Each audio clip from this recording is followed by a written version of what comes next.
नमस्कार साथियों, हम आपके लिए ऐसी हास्य कहानियाँ लेकर के आए हैं जो श्री राजेश्वरानंद महाराज द्वारा सुनाई गई हैं, जिनको सुनने के बाद आपको कोई न कोई ज्ञान की प्राप्ति जरूर होगी। अगर हमारे द्वारा सुनाई गई कहानी आपको जरा सी भी अच्छी लगे तो इस चैनल को सब्सक्राइब कर देना और वीडियो को लाइक जरूर कर देना। तो चलिए सुनते हैं।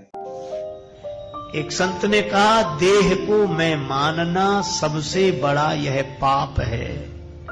देह को मैं मानना सबसे बड़ा यह पाप है। सब पाप इसके पुत्र हैं, यह पाप का भी बाप है। और यही देहाभिमान, मैं शरीर हूं। मकान में रहने वाला मकान नहीं होता तो शरीर में रहने वाला शरीर कैसे हो जाएगा। पर पक जाए तो भीतर वाला अलग बोलने लगता है।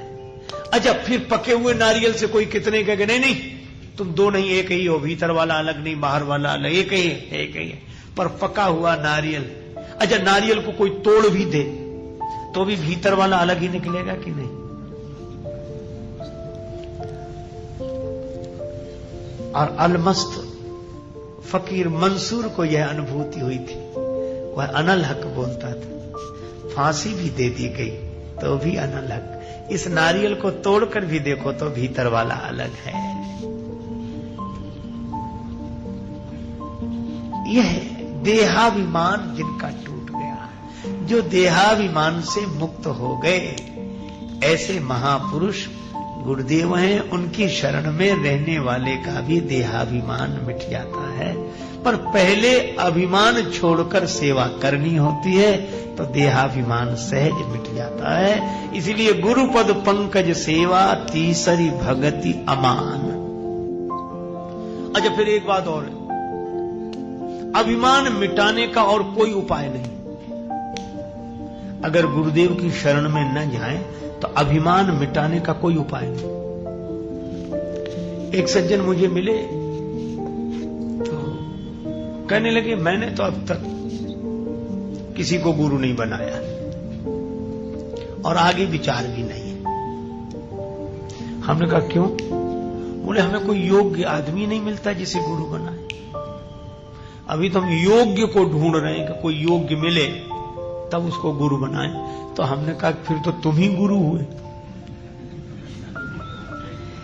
जब तुम खोज रहे हो कि योग्य आदमी मिले, इसका आशय क्या है?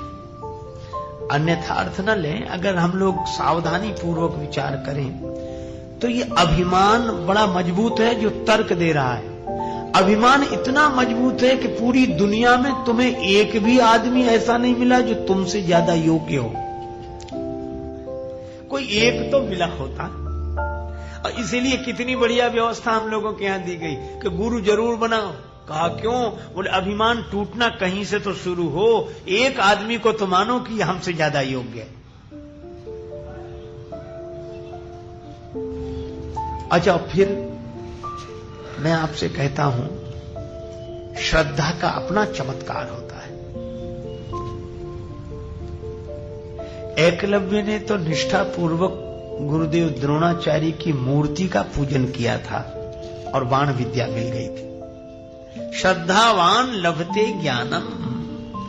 श्रद्धा रखें, श्रद्धा के बिना ज्ञान की प्राप्ति नहीं होती। इसलिए जहां श्रद्धा हो जाए वहां समर्पित हो जाना चाहिए।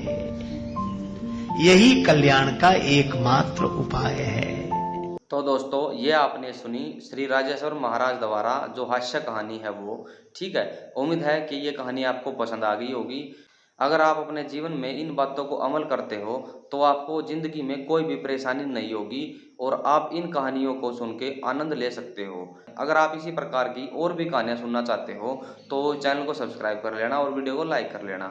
और आपने देखा कि अभी किस प्रकार से राजेश्वर महाराज है, उन्होंने हास्य कथा आपको सुनाई है और आप जरा भी बोर नहीं हुए हो। हाँ, तो नमस्कार साथियों, मिलते हैं नेक्स्ट वीडियो में।